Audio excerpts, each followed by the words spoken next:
आता मी जायला लागले दांडेलीच्या पुढे आणि 17 किलोमीटर अंबिकानगर आहे.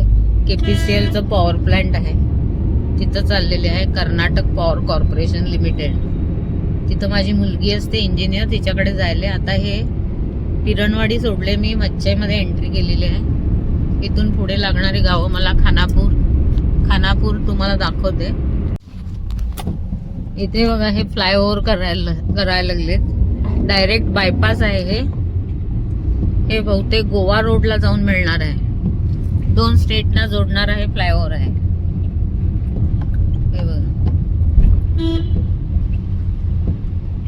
अचानक पाऊस चालू आणि अचानक आता पाऊस नव्हताच, इतके दिवस पाऊस नाहीच आहे. पण इथे जसं पुढे सरकू तसं पाऊस दिसायला लागले बघा. थोडा पाऊस इथे पडून रस्ता भिजलेला आहे. आणि मोदीजींच्या कृपेमुळे सर्व रस्ते अगदी चकाचक झालेले आहेत. सगळीकडे हायवे, फ्लायओव्हर. सुधर रहा इंडिया नाही, सुधर गया है इंडिया. आता हा बघा इथं दिसतोय ना, हा टेकडीवर असा हा येळ्ळूरगड आहे. शिवाजीचा किल्ला आहे इथे. आम्ही बेळगावकर सगळे इथंच जातो बघायला. जगातील सगळ्यात बसलेली मोठी मूर्ती आहे छत्रपती शिवाजी. जगातील सर्वात मोठी शिवाजी महाराजांची मूर्ती ही आमच्या येळ्ळूरगडावर आहे बेळगावच्या. आता दिसत नाही झाले.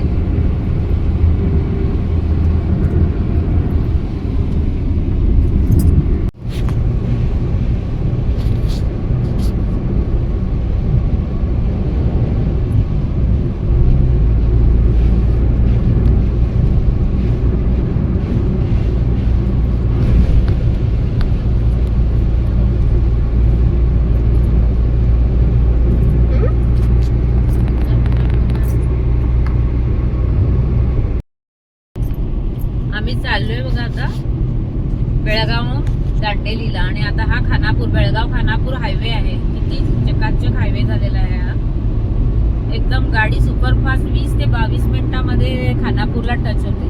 खानापूर हा तालुका प्लेस आहे आणि बेळगाव हे डिस्ट्रिक्ट आहे. आणि तिथं आम्ही आता जाऊ किती 20 ते 22 मिनिटात. म्हणजे आता आम्ही बरंच पुढे आलेलो आहे. म्हणजे मला वाटतं इथून आता आम्ही 15 मिनिटातच जाऊ खानापूरला. आणि रस्ते बघा किती सुंदर आहेत. आणि आम्ही चाललोय दांडेलीला माझ्या बहिणीकडे. आणि कोण कोण आहे? मी आहे आणि सूरज आहे आणि मम्मी मी आहे. आणि सिनरी बघा किती छान आहे.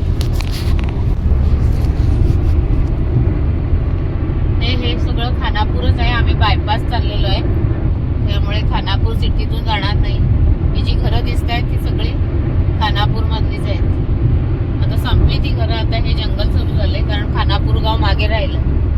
आम्ही बायपास चाललेलो आहे बघा, त्यामुळे खानापूर सिटी मधून आपण गेलो नाही. आता ह्या ब्रिजच्या खालून एक रस्ता जातो, तो हल्याळला जातो, हल्याळ नांदगड. आणि हे बघा हा खानापूरची काही घरं आता अजून पण दिसायला लागले. हा जो रस्ता जायला लागलाय हल्याळ, बीडी, नंदगड ही जी गावं आहेत त्या ठिकाणी जातो. आणि आम्ही आता चाललेलो आहे तो रस्ता जाणार आहे वाया लोंढा रामनगरला जाणार आहे. लोंढा म्हणजे गावामध्ये जाणार नाही, बायपास. आणि रामनगरच्या गावातून जाणार आहे आम्ही. दांडेलीला जाताना ही सगळी गावं लागतात. सुरुवातीला खानापूर, त्यानंतर रामनगर, लोंढा आणि रामनगर. आणि ह्या बायपास रोडने गेलो ना आम्ही तर आम्ही थोडं लवकर पोहोचतो. एक अर्धा पाऊण तास आम्हाला सेव्ह होते.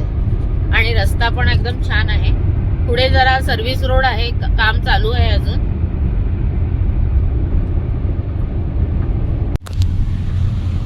हे आहे गुंजी गाव, येताना लागते. आणि इथं आहे प्रसिद्ध माऊली मंदिर. हे बघा इथं बोर्ड दिसतोय, श्री माऊली देवस्थान गुंजी. ही देवी नवसाला पावते. तिचे दसऱ्याला उत्सव असतोय आणि भयंकर मोठी अशी जत्रा 5 दिवस तिथं भरली. 9 दिवस भरते जत्रा. इथून दिसते थोडं दिसते ते मंदिर. येताना ना हे फणसाचे गरे, ही केळी गावठी केळी, ही मिटका केळी म्हणतात त्याला, एकदम पातळ सालीची असतात ही केळी. आणि हे फणसाचे आम्ही 2-3 पिशव्या घेतलेल्या, गोड असे फणसाचे गरे, एकदम छान आहेत. छान आहेत. फक्त 20 रुपयाला एक पॅकेट. आता आलेला आहे लोंढा आणि इथं लोंढ्याचं गॅरेज आहे. हे ह्याला कत्री म्हणतात. इथं आमचं स्कूल आहे लहानपणीचं. आम्ही हायस्कूल, मी आणि माझ्या बहिणीने हायस्कूल आम्ही इथून केलंय, लोंढा हायस्कूल लोंढा मधून. कोण लोंढ्याचे असतील तर कमेंट करा.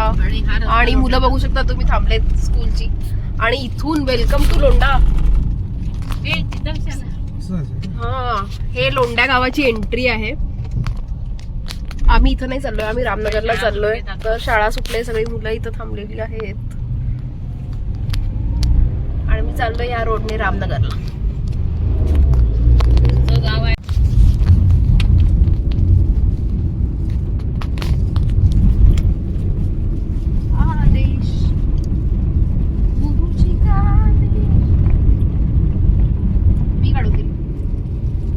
झाडी बघा किती आहे तिथं, बांबू आणि निलगिरीची झाडं ठिकठिकाणी.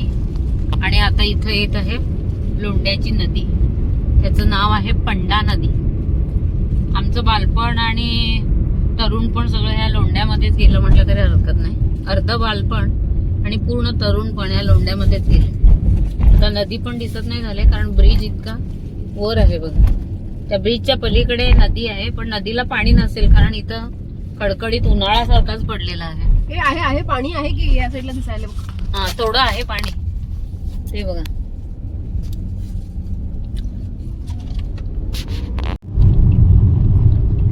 हा बघा, आता रामनगरचा क्रॉस आलेला आहे. हा एक रोड जातोय इथं गोव्याला, एक जातोय राईटला गोवा, लेफ्ट साइडला जातोय तो कुठे जातोय, हुबळीला, आणि सरळ चालतोय तो दांडेलीला. तर आम्ही चाललोय सरळ आणि कारवार. या साईडला गोवा, लेफ्टला या साईडला हुबळी, आणि स्ट्रेट आहे दांडेली, कारवार. आणि हे रामनगरचं बस स्टँड आहे. रामनगरच्या लोकांनी कमेंट करा.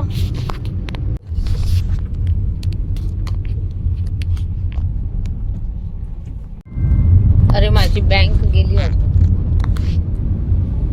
नाही, आता आहे ते पण नाही इथे आता ती बघ. आणि मी शाळेला होते ना इथं, 20 वर्ष होते. ही माझी बँक आहे, salary bank, KDCC, Karnataka district corporation limited, ही बँक होती आमची. हा सगळा माझा ओळखीचाच भाग आहे. रामनगरचे जर कोणी हा व्हिडिओ बघत असाल तर like, comment, share and subscribe करा. आणि इथून एक 7-8 किलोमीटर वरती एक शाळा आहे, असू, म्हणजे असू क्रॉस लागेल, आणि तिथून ते असू आहे एक 7-8 किलोमीटरवर. नाही, असू क्रॉस पासून असू 5 किलोमीटर अंतरावर आहे. तिथे माझी शाळा होती. तिथं मी जवळजवळ 18 ते 20 वर्ष सर्व्हिस केले. आणि तिथून मला नंतर ट्रान्सफर झाली बेळगाव डिस्ट्रिक्टमध्ये, खानापूर तालुक्यामध्ये. इथं सगळी देऊळ आहेत रांगेने. साईबाबांचं आहे, स्वामी समर्थचं, दत्त मंदिर, गणपती मंदिर, अशी सगळी ही मंदिरं आहेत इथे. आणि ही सगळी लोकवस्ती आहे इथे रामनगरला. जेव्हा आधी सुप्पा जे गाव होतं तिथे 2 नद्या होत्या, काळी नदी आणि पांढरी नदी. त्याच्यावरती डॅम बसलं त्या नदीवरती, तेव्हा ते गाव उठवलं आणि त्यांना ही नवीन वस्ती दिली रामनगर. आणि रामनगरला इथं आता बरीच घरं आहेत. जवळजवळ एकेकाला त्यांच्या घराच्या, जिथे सुप्याला त्यांची घरं होती, तर लहान घर असेल 2.5 गुंठा, थोडं मोठं असेल तर 5 गुंठा, आणि आणखीन जास्त घर असेल तर त्यांना 9 गुंठा, अशा रीतीने त्यांना जागे दिलेले आहेत इथे. म्हणून अशी दूर दूर घरं आहेत इथे. खरं लोकवस्ती बरीच आहे आणि भरपूर मोठं गाव आहे. सराउंडिंग एरिया त्याची भरपूर मोठी आहे. जर 2-3 दिवस जरी चालत पूर्ण केली तरी ती होणार नाही, इतकी मोठी ही एरिया आहे. आणि सर्वांनी आपल्या घराकडे नारळाची झाडं, सुपारीची झाडं, नंतर केळीची झाडं, अशी ही झाडं, आंब्याची, फणसाची, तरतरीची झाडं लावून सुशोभित असं आपलं घर केलेलं आहे. आणि किती निसर्गरम्य हा परिसर वाटतो बघा. मोठी मोठी घरं सुद्धा आहेत इथे मध्ये. असं वाटतं की आपण कारवार गोवा इथंच हे आहेत बघा. इथं सुपारीचे किती झाडं आहेत आणि आंब्याची, फणसाची, नारळाची झाडं.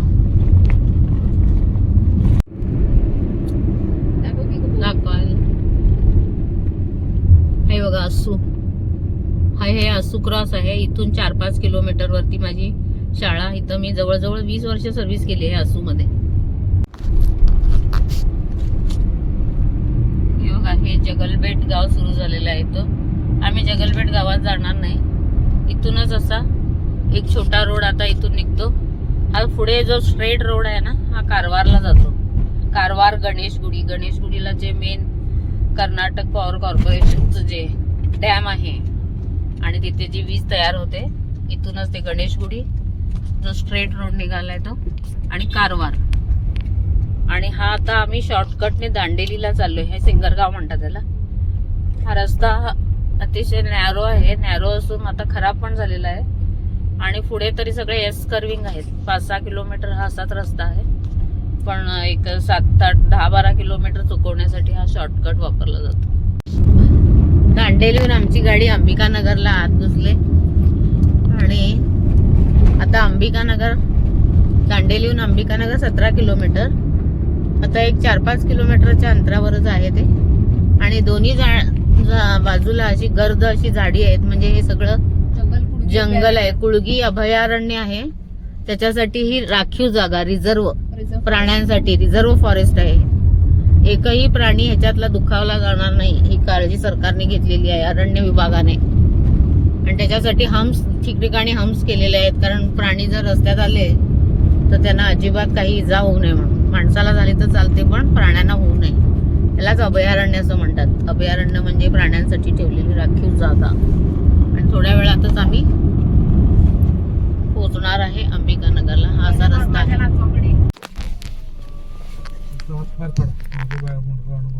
हे बघा कोल्हे, 2 कोल्हे जात आहेत बघा रस्त्याने, पळत सुटलेत. हे बघा अंबिकानगर गाव. हे आहे यांचं बस स्टँड. आणि इथून सगळे त्यांचे आता क्वार्टर्स, ही दुकानं आहेत. इथं चालली आहे मी माझ्या मुलीकडे आणि माझा नातू आहे. त्याला खूप एक्साइटमेंट आता आम्ही येणार म्हणून. त्याच्यापेक्षा आधी मला एक्साइटमेंट, मला आणि माझ्या लहान मुलीला. आणि इथे बघा हे सगळे क्वार्टर्स आहेत त्यांचे, इंजिनियर लोकांचे क्वार्टर्स आहेत इथे. आणि हे मोठं असं ग्राउंड आहे, प्ले ग्राउंड. आणि त्याच्या बाजूलाच इथं शाळा वगैरे लागले. तिथून पोलीस स्टेशन, पुढे सगळ्या सुविधा आहेत. पण इतकंच की लोकवस्ती कमी आहे. ही बघा, ही आहे खाली दिसते ती शाळा आहे, मोठी हायस्कूल.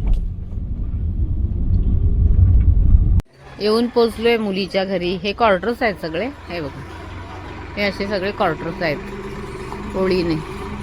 आणि इथं हे माझ्या मुलीचं घर आहे. आणि हा बघा माझा नातू बाहेर आलाय. बेबी हाय कर, टाटा कर. हा, तो बघा टाटा करत आहे. अशा प्रकारे मी इथं येऊन अंबिकानगरला पोचले.